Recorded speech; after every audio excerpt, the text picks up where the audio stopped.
తర్వాత వచ్చిన అవకాశం ఇట్లా వచ్చి ఎట్లా వెళ్ళిపోతామన్నా ఉద్యోగం రాకుండా మళ్ళీ ఇట్లానే ఉండిపోతారా?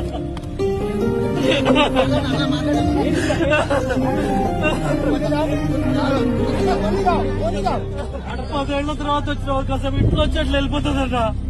ఈ మోసాల మధ్యలో ఉద్యోగం రాదన్నా. 2 సంవత్సరాలు కష్టపడి చదువుకుంటున్నా. తెలుగు అకాడమీ బుక్స్ తోటి నోట్స్ లన్నీ రాసుకున్నా. తెలుగు అకాడమీ చెల్లదంట, నేను చెల్లదంట. నేను ఎక్కడ చదువుకోవాలి ఇప్పుడు?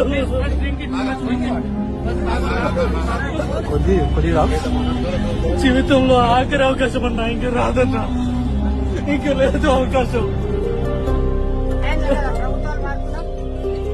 ఎప్పటికీ జరగదన్నా. పుట్టిన బతికిన చచ్చిపోవడమే ఈ దేశంలో. అంతే, ఎవ్వరు మాట్లాడుతున్నారు.